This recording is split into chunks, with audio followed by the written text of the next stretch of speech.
Hello, good afternoon everyone. As always, thanks to the entire community for joining us, for following us, and for leaving your comments. Today we have a great guest, Dr. Miguel Ángel Pertierra.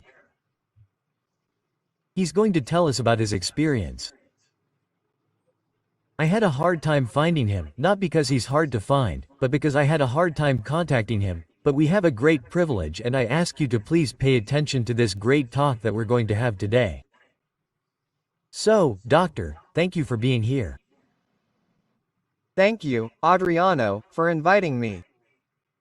I was so worried that at the time, and also because you were recommended, at the time you wrote to me, I said, perfect, let's find a date and talk and let's hope that the internet connections are stable enough so that we can have a dynamic talk. I loved what you said at the beginning, before recording, that we were going to have a coffee chat. That's what I like because that's where the realities come out, where we get to know more about each person, both from one side and the other, and I hope that all your followers love it, as I'm sure we will. I have no doubt about that, Doctor. And thank you again because, honestly, for me, having professionals is a luxury, honestly. That's on the channel and I'm very grateful. Doctor, could you tell us in great detail what you can tell us? Of course, what happened in your life? Well, I imagine you're referring to the near-death experience I had on July 25, 2007. At that time, I was living in the city of Malaga. Malaga is located in the south of the Iberian Peninsula, by the sea, right by the sea. And precisely the day before, they had suggested that instead of going to my usual workstation, I go to another station within my group, my Otolaryngology service, which was right next to the sea. In fact, you could see the port of Malaga from the office. Well, I said that it was perfect, that one day it would even serve as I'm not going to say relaxation, but rather less healthcare pressure than occurs in a third-level hospital, a high-performance hospital like the one I was in. Since Malaga is a city of 500,750, sometimes 1 million inhabitants, depending on the number of staff, I usually travel by motorbike, especially in the summer. We are saying that we are in the northern hemisphere in July, the weather is very good, the temperature is pleasant, tending towards hot, especially, and well, around 30 C at midday and around 20s, because there is not much variation in the city. Well, I got ready to go on my motorbike. One very curious thing happened to me was that I had 3 motorbikes and I had the key to one of them. The one I was going to ride was a maxi scooter.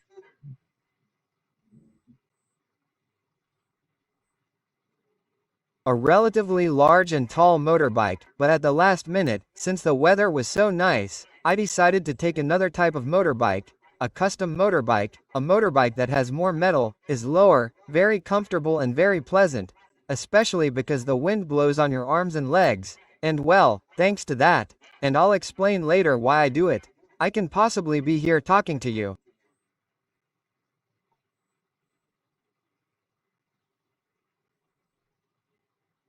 Well, I did my work schedule, and on the way back, very close to where I usually live, a car jumped a median at the junction of another road, a two-way road, and what we call an island here. An island is a place where cars can't pass, where one road stops from another, and at that time, it was just painted. Today, in 2025, in March 2025, it's made of stone because what happened to me will surely have happened to many more people, especially those in accidents. I was going down a road, there was a stopped car, and suddenly I turned. And of course, the motorcycle is always at a loss. It's always at a loss, even if it's coming your way, even if you have, as happens, for example, here in Spain, where it's mandatory to have your lights on, and in fact I should have seen myself. Even during the day it was, 3 to something in the afternoon when I was already arriving and, well, it hit me. Luck knocked me down straight away. That's why I said, I changed motorcycles. The lucky thing is that this motorcycle has a series of years, that are made of steel. The seat posts are called anti-roll bars precisely because if the weight of the bike falls on you, which is very high, it's all steel. It doesn't crush your leg, which leads to fractures and vascular compression, which would often cause you to lose your leg. And I mentioned the taller bike because one of the biggest problems when you ride a motorcycle, especially in the city, is that your head hits a curb, a sidewalk, and you get a fracture. It's called the hangman's fracture because the second vertebra hits the first and causes the same fracture that occurs in a hangman who falls. Luckily, since it's lower, I fell on my right side just a few centimeters from the curb. If I had used the other one, I would have fallen on my neck, probably. Well, the bad news is that since it's a low bike, I was in this position and I fell on my side. What happened to me? Well, and then I'll fast forward a bit. Well, I had a series of injuries to my arm and kidney. And I felt a stabbing pain, a pain that was shooting through me, going from the front to the back, at the level of the liver, on the right side of my side, below my ribs. And well, they called the ambulance, they called the police, they took me away in an ambulance and I was already feeling very bad. The pain was quite significant, my arm also hurt, it hurt a lot. And the hospital was about 4 kilometers from where I lived. In fact, I lived there precisely because the hospital was close. It was much easier for me and at my job, well, it was a very populous city with a lot of traffic, so the time I would gain on the way back was very important.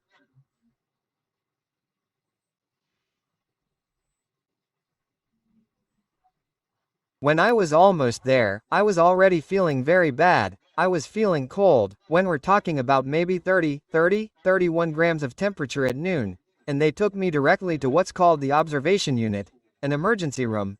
There's the general emergency room where, well, the most benign pathologies go there, although they may later be transferred to another area of the hospital, but they took me directly to the observation area, to the critical area, because when there's a traffic accident and there's any doubt or something suspicious, like in this case an abdominal, thoracic or cranial problem, they take the person to the critical unit.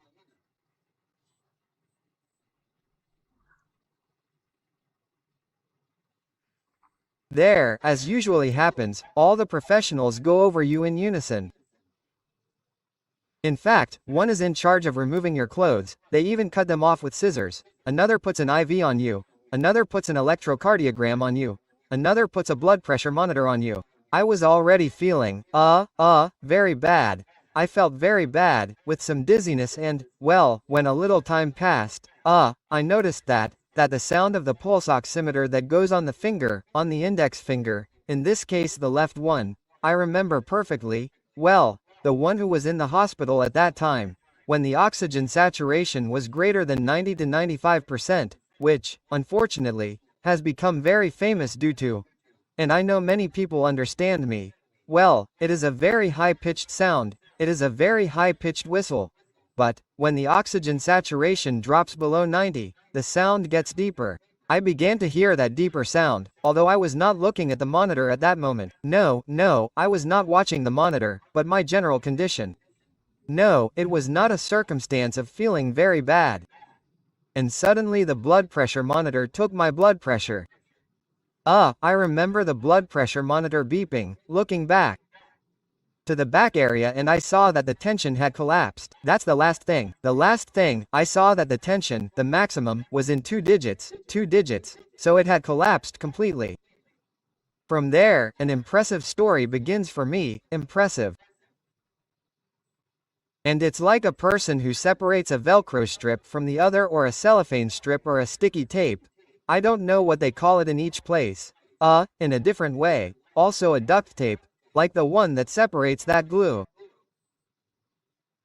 Well, what it does, in this case, from head to foot, I notice that my body is separating, it's like a split. At that moment I didn't have time to think about what was happening, if I didn't see that or notice that split, and suddenly I found myself from above looking at my teammates. We are talking about a room where the lights are overhead, they are special lights so that you can work, there are no problems with lamps or anything, but they are lights on a ceiling of 3.5 meters. They are very, very high ceilings in this hospital. As I say, I could see perfectly how they were working and on my body, like when a person is in a theater and you are watching a play. The difference is that those who were working were my usual emergency coworkers, and the body that was there was my body. At that moment, I was obviously perplexed.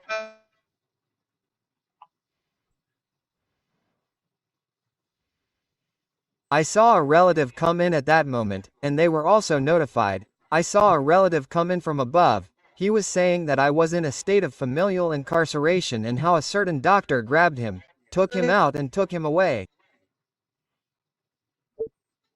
It was a coworker from the specialty, so the one who was in the emergency room came in. They are very tall, folding doors, about 2 meters, 2.5 meters high, where the metal centers are, and I saw that it opened and, seeing that it was me, it turned and left. And later I will explain why I am telling you this. Suddenly, like someone jumping from one scene to another, from one film to another, or whatever you want, like someone going from one scene to another, a chapter of a book, I found myself in a tunnel with flashing lights, one clockwise, one counterclockwise, and I was moving like when you are riding a motorcycle in a very fast vehicle, but without the sensation of wind. The important thing is that at the end of the tunnel there was no lighting, no light, it was a place simply like a kind of tube, an infinite tube. Suddenly, like someone jumping back into a scene, I found myself in a place with a very pleasant orange, blue mist where an anthropomorphic figure was passing by. I saw the anthropomorphic figure, but I couldn't tell if they were men or women or if the person knew them or not, but I could tell that they were anthropomorphic people. It reminds me a lot of a wonderful film by director Aminar called The Others, where the main character Nicole Kidman sees her husband slowly approaching in a gray mist and doesn't see her husband's face until he's right on top of her. But that's the feeling. But apart from that, the most important thing was the feeling of peace, well-being, finding myself. I have to say that if paradise can be anywhere, it must be there. Notice that they hadn't given me any type of medication, absolutely no medication, only an IV and physical resuscitation. As I say, I felt wonderfully well. I was unconscious, but the pain in my abdomen didn't exist, nor in my arm, either. I had a wonderful, wonderful feeling. I can't say anything else, and any words I say will surely make the feeling I was experiencing impossible to describe. And suddenly, like someone who puts it in a container or sausage, in Spain a few years ago there were some sausages that were in a metal jar and it turned into a type of mortadella like the one that is pressed into the body. I'll go back again, but I'll go back again like someone who falls from the top. It caught my attention, just as I went head first, I fell in a block and the intense abdominal pain, the arm pain, the bad body was there. I felt like God had brought me into the world with just a blanket on top, and that's when a whole other story began in my life. Adriano. After that, doctor, what happened to you was very strong. I always say the same thing. All experiences are similar somewhere, and on the other hand, they are very different. From what you can see, well, I've had many, many conversations with your compatriots. What changed in your life after this experience? Everything. I would say that it took a 180-degree turn. The first thing is that, despite the fact that I had been researching near-death experiences for years, I thought it had never happened to me. The first thing that comes to mind is, what happened to you? It took me 9 months to be able to tell anyone what had happened to me. 9 months. I went to look into the medical records, I went to ask if the people had gone with them, if the partner had gone with them or not. The first thing I wanted to do was confirm if what I had experienced was a hallucination, an illusion, or a reality. That's the first thing. From there, when you see that it was a reality, you realize that your life changes. It doesn't just change in your personal, human, and work aspects, but also in your perception of things. You realize that there is a very different reality from the one we are living. Not just the reality that other people had already told me about, but it's like when someone tells you that they went to such a place, did such a thing, or took such a trip. Telling you about it is not the same as experiencing it. I always say that it's like telling a blind person from birth that the color is yellow, red, or green. No matter how much you try to explain it to them, they will never understand. When you experience it, you realize that it is something completely different, that it is a completely true reality that is there. Do you realize, and above all, something very important, in my case, I lost my fear of death, my ancestral fear. I fought every day because it was a third-level hospital where we had terminal patients quite frequently. We fought with all the medical means we could against that great element that we are all guaranteed at birth, which is that we are going to die. We tried to prolong life and improve and cure those we could. But apart from that, Adriano, that perception of things, of enjoying life, of trying to be as well as possible. And look, you end up with many after effects of all kinds, physical after effects, human after effects, social after effects, even psychological after effects. Because, well, when someone has an accident, it is true that there is a lot of talk about losing an arm, losing a leg, or having an injury of some kind. But the emotional and personal effect is very significant. Many people did not understand me. They did not understand me because I had lived a reality that I had been told about before, but I had to live it. When I woke up that week, that day of July 25th, the last thing I thought I was going to have was a near-death experience. It was the last thing. The last thing, I say, because I was going on vacation 3 days later and I have to say that my idea was where I was going back, where I was going to spend that much desired vacation. But when you realize, and time goes by, that what has happened is real, you start to remember what it is, how you lived it. You start to realize that that other side, that limit, that you, many times, and in my case, had accompanied many people to death, because many times the only thing you can do is hold their hand and accompany them as best you can and give them a death, a dignified death. Ultimately, many times the accompanying family member was the doctor who was on duty that day, the one who could accompany the person and who sees them expire, take their last breath. Well, in those moments, you realize, and it's a complete reality, that death, for me, and I have to say it and I've experienced it firsthand, is not the end. That's the first thing. That ancestral thing that we've all wondered at some point what will happen. Is it the end of everything? Our body is just this physics that we have, better or worse, but when we breathe or our heart beats for the last time, that's when it all ends. Our brain stops working. Do you realize that, right? Don't you realize that there's something else that you've experienced, that you've also been told? In this case, I had some background and then I continued investigating, but above all you realize that that 180-degree turn, that change of mentality, absolutely everything is there.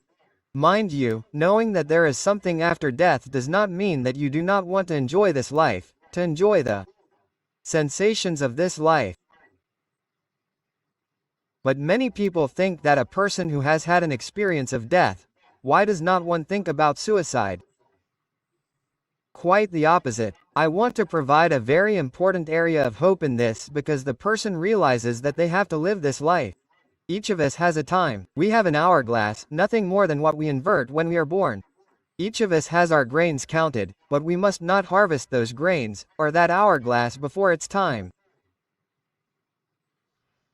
We must let inexorable time, slow in many cases and fast in others, pass by, and we must learn with and without an H what life is all about, but rather enjoy each and every moment. That is why the main change was a change of mentality, a change of attitude, a change of feelings, even a change of people around us. It's like when you take a honeycomb and shake it, the bees fly out, or at least one other element, and each person leaves at a certain moment. The real people who are with you stay, the others, even though they seem very close, disappear and new people arrive. What's important, and since there are even support groups in the United States, because being able to tell people about this is very difficult. There are people, it's true, who tell you because they need to talk about it immediately, but there are people who take years or only tell someone they know will listen once in their life. That's also important, knowing that those people are there, and, in my case, if I can help you or have been able to help you, I'd be delighted. Sister, I have no doubt that when you talk, you help. I'm very much against people who say, even you encourage people to take their own lives. And that's not at all the same. None of the people, like you who were in front of the camera talking, said, it's spectacular. Take your own lives. Quote, there's nothing to see. Everyone says the same thing. This place is spectacular. One comes to serve the time one has to serve, and from there on out. The message you give is one of life. Yes, the message we give is one of life.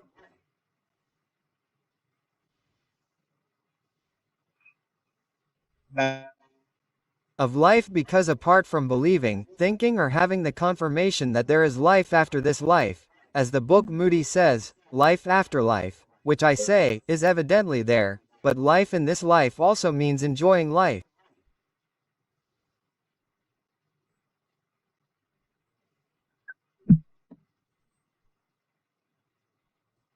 Enjoying does not mean jumping off a cliff or doing various things, but one can enjoy having a coffee, going out on the street, watching a movie, seeing a landscape, being with someone, talking, having a drink, doing one's daily chores. One can enjoy at any time, and life, evidently, has its yin, its yang, its disagreements and its encounters. It must be said that when someone recovers from one of these accidents, they recover with a series of after effects, and, of course, one has to try to enjoy each and every moment, to live in the moment. But living does not mean that I am going to end up dying because I am going to the next life. I don't want to hear Saint Teresa of Jesus say that I am dying because I am not dying. No, no, no, no, quite the opposite. I want to live, and for all the time I have. And note that at some point, and I am going to explain to you that on several occasions I have been very close to being on the edge again, due to other types of pathologies, of moving on to the other side. The fear is not of moving on to the other side, but rather how one moves on, and of course, always trying to enjoy what one has. Many times, people tell me, and I have been told, you have to see how you can enjoy the moment when you are in a certain way, when you are in another way. And I have to say, and I want to convey to all your followers, that they should enjoy the moment, enjoy all the circumstances, don't look at the clock, don't spend all day on their phones, because let's not waste time. Let's not waste time. Let's not make life circular. Let's try to enjoy what we have, because that's what we're going to take with us. I always say this to my son and my family, enjoy because it's the only thing that's going to take you to that other side, that enjoyment. And all the time you can, live it, but with capital letters. Yes, I totally agree. From the moment my dad left, a little before he left, when my dad became so important, my outlook on life changed 180 degrees.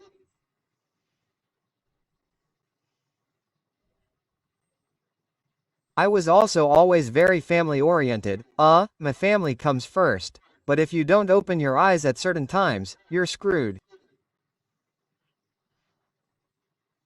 Well, we have to take advantage, we have to enjoy our family, enjoy our friends. These types of chats, like a coffee, like you said, we have to enjoy life in a different way, and sometimes we are so engrossed in a computer, in a cell phone, checking to see if a WhatsApp message arrived. If it didn't arrive, why did my phone ring? Why didn't my phone ring? Our lives are slipping away, and this happens faster and faster, and it surely happens to you that every time we grow up, the years go by faster and faster. The fraction of time, I often say it, I talk about it with my friends. It seems like time passes at a very different speed now than when you were little. When you were little, life was longer, the months were longer, you never got to that vacation, but everything has the effect of relativity.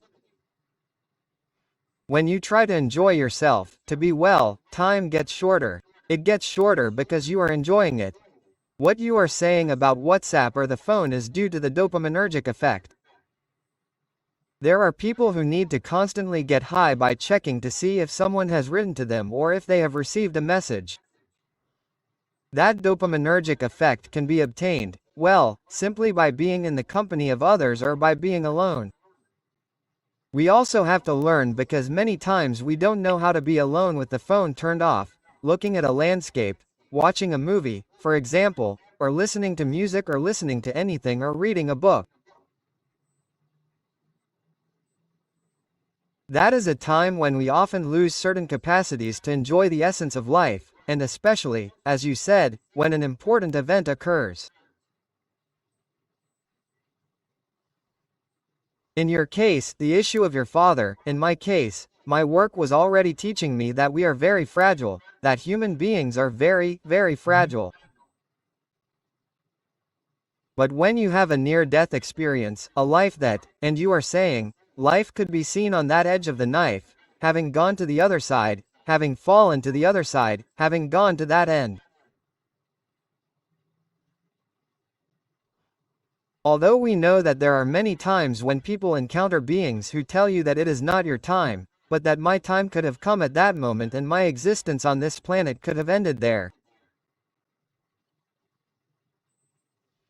That is why I continue to believe and think, trying to put it into action, that you have to enjoy life as much as you can.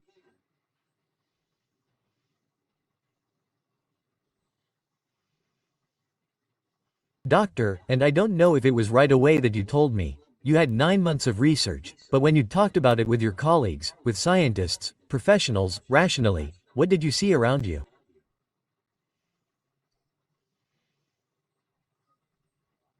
How did your colleagues or the professionals you know react? It took me much longer to explain it to my colleagues because, of course, they knew that I had been researching death experiences.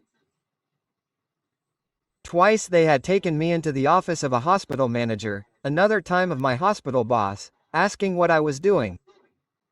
And of course, I explained to them, it was a university hospital and it is a university hospital. So, in a university hospital, they do research, and scientific research. In fact, today, all you have to do is go to the different medical platforms and you'll see that there are many studies on near-death experiences. But we're talking about the 90s, the beginning of the millennium, when the concept was completely different. There were even some people who thought that there could be rejection and that there was rejection towards this subject. It was very difficult for me, and little by little, it's true that I went and told them what happened to me, but what caught my attention the most was that a few years later, the same medical association of the city of Malaga invited me to tell my experience. In fact, they invited me 3 times and a 4th time I wasn't able to go and tell my experience, and I have to say that when I went the first time I thought, well, what a forum I'm going to find against it. Of course, no, quite the opposite. Colleagues that I had been battling with, working, I mean, side by side or back to back, shoulder to shoulder, it doesn't matter to me at all. From different specialties, the same thing happened to them. They didn't dare to take that step forward to say, hey, I want to know more about this. We're talking about doctors, nurses, assistants, fellators, any level. Quote, why? Because it's something that affects us all to know what happens after this life. And as I say, perhaps I think that was the peak moment, and about a year and a half ago they invited me again, but due to scheduling issues and being in another city at that time I couldn't attend. But I have to say that the concept today is very different. There are also people who think that they are the result of hallucinations of our brain in crisis at the time of the near-death experience, that they are elements of hallucinations. That's why I mentioned the tunnel at the end, and if you'll allow me to explain for a moment why I said the background was black. I'm going to invite all your followers to stand in front of a light and close their eyelids like I'm doing. They'll immediately see a circle that intertwines between black and white, which is simply the pupil dilating and our retina seeing a tunnel effect through the eyelids. That's been thoroughly studied. Of course, everything would be great when you see the tunnel effect. If you don't see any light in the background, you'll start to doubt whether what's happening to you is due to the visual tunnel effect. But obviously in my case, where I wasn't aware, the tunnel effect disappeared because my level of consciousness, what they call the auricular, that level of awakening, was lowered. It was practically like when someone is in a kind of pre-coma.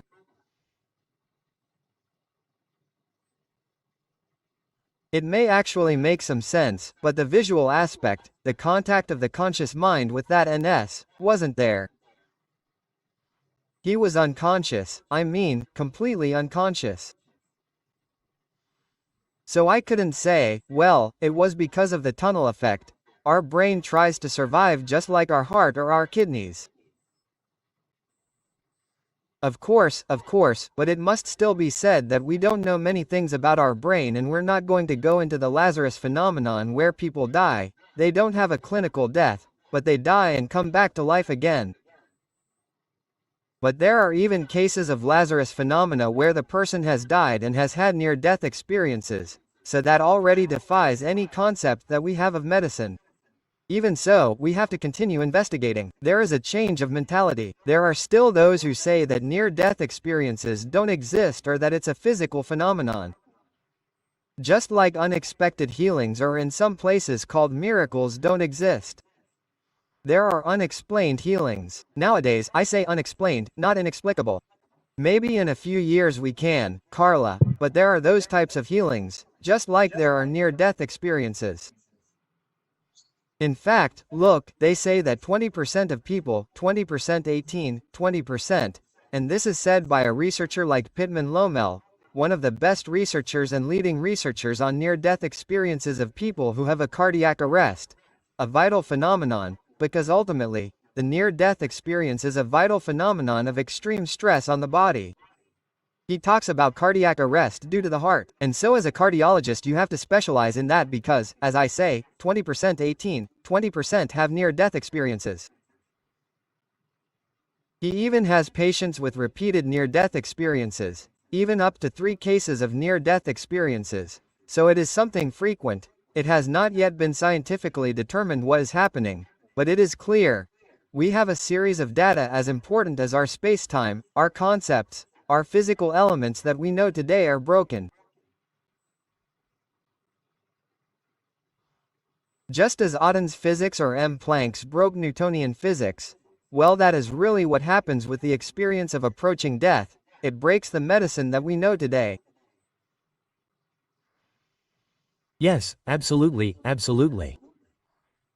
And as you say, it is still difficult for many professionals, but the saddest thing is a way of saying, of course, that sometimes they do not listen to you, to your own colleagues.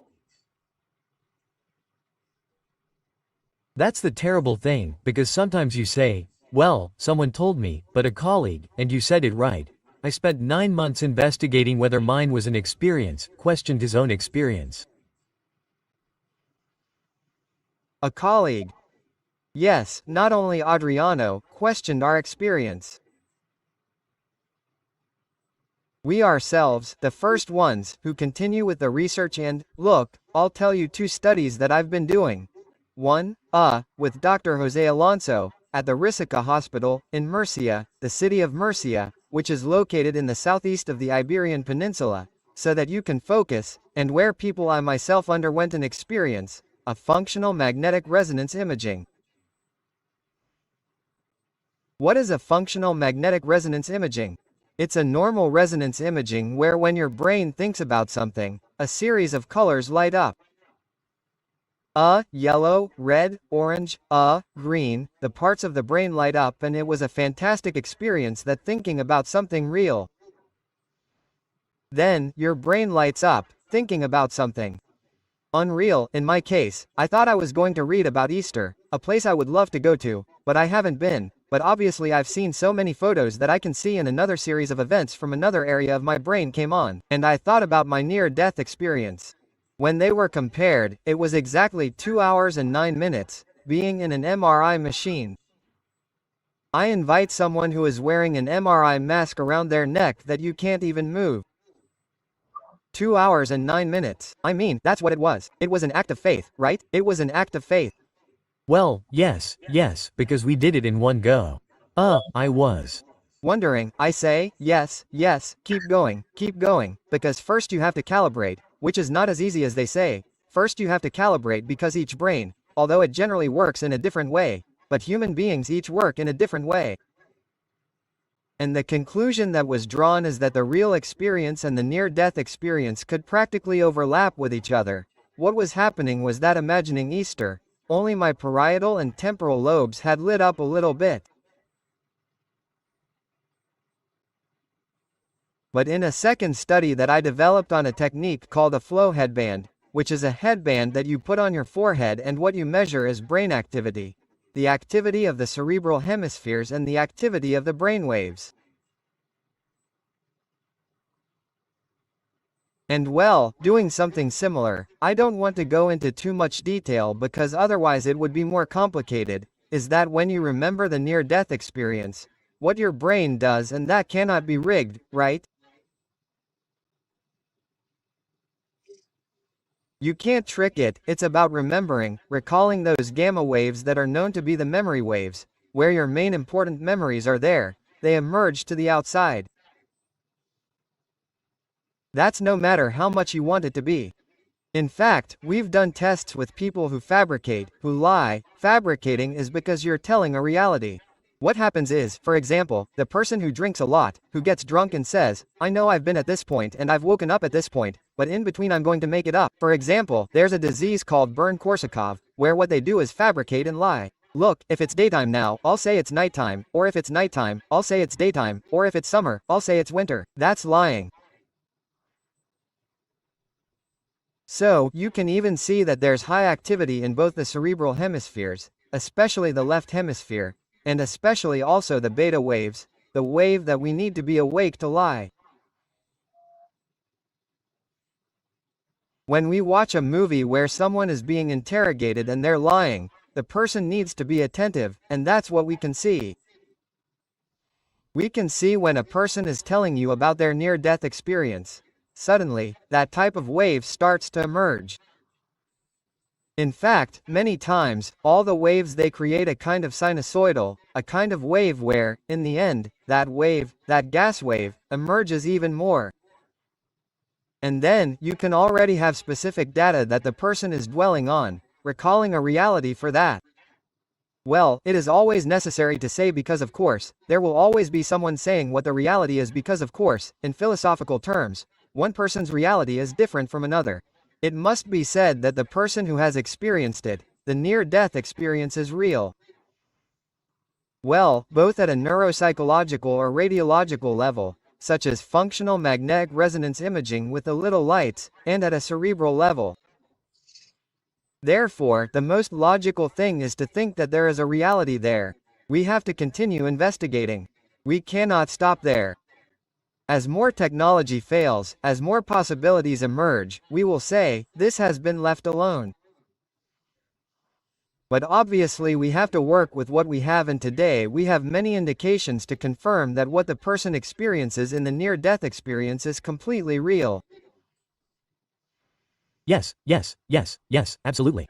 You're talking about Dr. Jose Alonso Ruiz, right? Indeed. A great person, right? People who, what's up? There are many researchers, including Jose Alonso, who really, have to take a step forward, try to investigate, whatever comes out of it, because one of the premises that the researcher has is not that he leads the research, but we have to see if this can be verified or not. If it turns out that it's not, it's just that I don't understand. If it had turned out that way, well, look, it's okay. And conversely, when someone does a doctoral thesis, it's just as valid to come up with a result as to say, this result doesn't exist, it's valid. Both can be Culloden without any problem.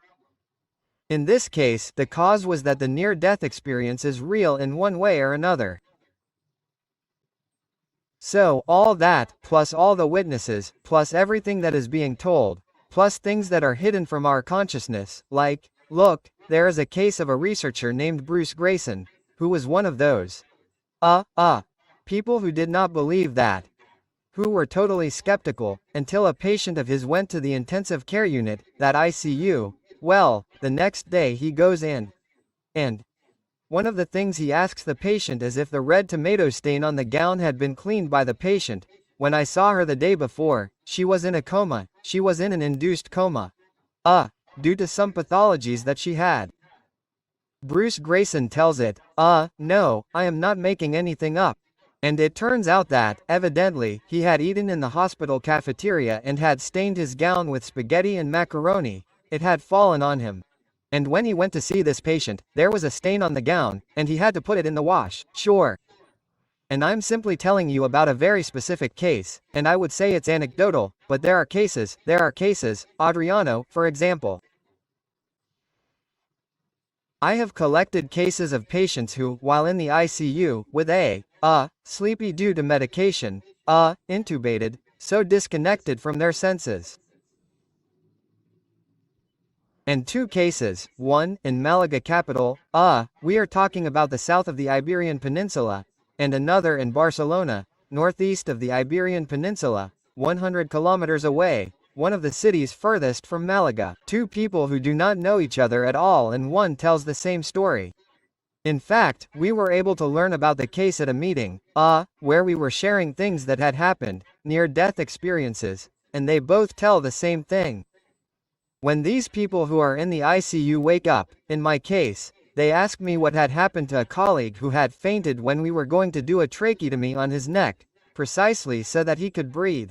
And this colleague, who was a first-year patient, who was the first time he had been in the ICU has very important noises and sounds, a very important smell, and you have to get used to it.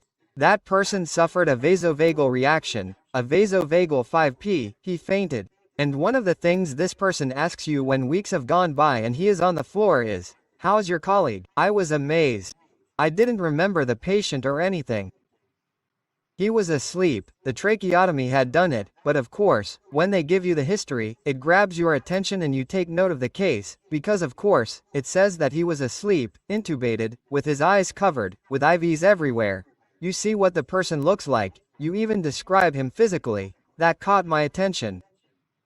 But this same case occurred in Barcelona, instead of with a coworker, with a family member who enters the ICU for a visit. And faints exactly the same. And when he wakes up or goes to the ward, he asks about the condition of the family member. There are many cases and many elements that escape what we know today about physics. That's why I say that here we will give new life to Newtonian, Einstein's, or Planck's physics, and we will move to the next level when we have more data. Right now we are only glimpsing the horizon, as is happening at Unisver. We are seeing part of a very important element that I am sure is in depth.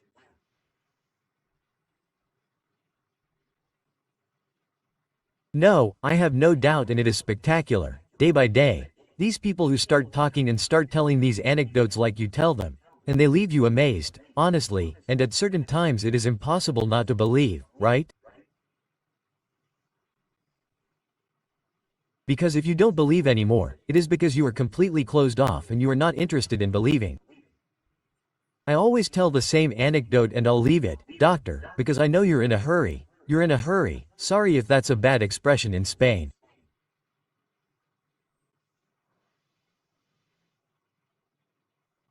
Here in Argentina, there was a program that was specifically dedicated to studying paranormal experiences, and there was a professional who worked in intensive care.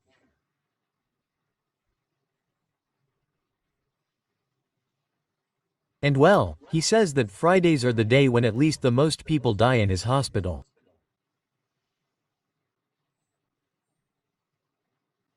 Three beds are occupied, he and another nurse and a nurse. An alarm goes off in the first bed where the patient was leaving.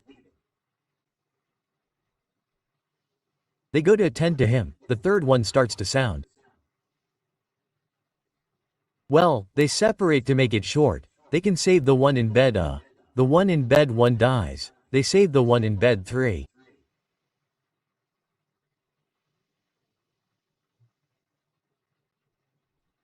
The next day, 2 days later, I don't know, when this man regained consciousness, he said, "Doctor, how did they run the other day? First, bed number 1 rang, then bed number 3 rang." He told him everything in detail, everything, but the doctor himself was saying it, and the driver said, "And was it like that?" Yes, it was exactly what he was saying. So, do you believe in these types of experiences? No, I don't think so. I mean, well, Adriano, it's not an element of belief like in a respectable religion. Right? A scientist has to base himself on objective data, and there's something very important in the new trend of medicine called experience-based medicine. In other words, if something happens, it exists. Another thing we can call it, we were talking about the Lazarus Phenomenon until he described it in an article in 1982. It was an urban legend. It was a legend that said, how can someone die and suddenly come back to life? That can't be. That's a legend, that's a lie, that's catatonia, that's a misdiagnosis. But when a doctor at the Helsinki hospital realizes that the heart has stopped, that all the machines have told you that the person died with a flat X-encephalogram and that you're already getting the death certificate, and 20 minutes later a myocardial infarction occurs in a third-level hospital, well, we're talking about a major hospital because, well, in a health center or in a home, well, they might not have the means. Nowadays, it's true that there are immobile people. But well, let's suppose that you don't have the means. There could be some error of even underestimating the diagnosis or overestimating the diagnosis. But in a hospital that has all the means, that has the person completely monitored, and you come back to life again, that was an urban legend. Today, the Lazarus phenomenon is known to exist, but it is not known why it occurs, nor is it known why the person does not suffer a brain injury when they can be alive for 5, 10, 15, or 20 minutes or more. In some cases, there is even more talk of anoxia, of lack of oxygen to the brain, when we know in medicine that after 4 or 6 minutes without oxygen to the brain, neuronal injuries occur. However, in these cases, no. The person has died, the person has even been covered by a sheet, as happens in the movies, and suddenly they come back to life without any sequelae. Today, it is a reality, no one can deny it, no one will deny it to you. What happens? We do not know. What we must also be prudent and also say, I do not know what is happening, because I do not want what they told Einstein to happen to us when he began studying physics. They told him, why did you study physics if everything has already been discovered? And note that after this, and I've repeated it today I think 3 or 4 times this name, after him and discovering that theory of relativity and talking about many other elements, have been discovered and continue to function in human knowledge. It keeps advancing, and unfortunately we have a history of someone always telling you that everything is known. Why would you investigate and that this is not true? In fact, since the germs they said that neither bacteria nor viruses existed, nor absolutely anything like that, they said no, that they were inventions of certain people. When nobody doubts it, nobody doubts it. So, we have to say that we must also be modest within medicine and say, we have reached where we have reached. We are getting further and further, but still, as Descartes said, I would give everything I know for half of what I don't know. How great, how great. I didn't know that phrase. Good phrase. Very good, very good. I'm going to take it. I'm going to take it. Excellent. Excellent, doctor. I don't want to take up any more of your time because, as I said, you're very busy. I want to thank you. I want to thank Carmen Martinez, Carmilla, who contacted us. She's also a great person, a great person. She's actually a bad person. Doctor, that lady made me cry. Yeah, but anyway, Carmen, at the time she told me to please see you. I have a very special affection for her. She's always treated me like a great woman and we really do, and I want to send her very special affection from my wife and mine. Yes, she's a being of total light. And the doctor had a near-death experience. Interesting, that's it. Yes, and I'm also going to send Dr. Jose Alonso Ruiz too, because he also got his brains together and explained in the recording, a genius. Of course, you have to have courage to take that step forward because it's much easier to be from behind and Velker to Roto from B. Of course, yes, of course. So my deepest gratitude to everyone, especially to you for your time, for taking these minutes. And now I'll address you as Miguel Ángel. Thank you for taking these minutes and giving us this class, because beyond your experience, I love hearing about your experiences as a professional, your studies, and I hope that one day we can have that chat, another chat, telling us what you've discovered or your new experiences.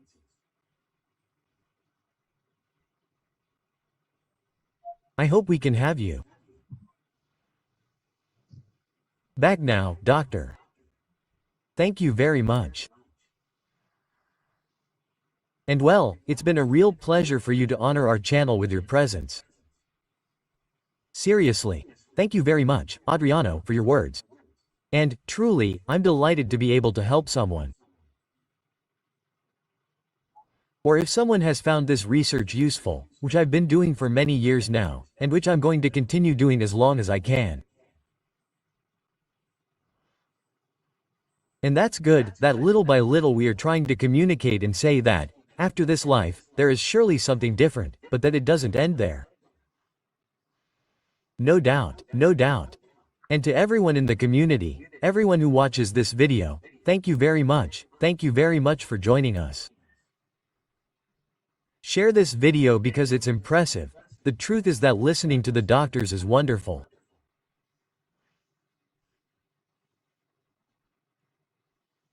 Share it, subscribe, it's free every time you subscribe. YouTube makes the video more known and this makes it reach many more people and helps them because these videos help many people. So please subscribe, leave your comment and thank you very much to everyone. Thank you, doctor. I won't bother you anymore and I hope we can have it again. Thank you very much, Adriano. Yes, whenever you want. A big hug. A big hug to everyone. Bye. Thank you.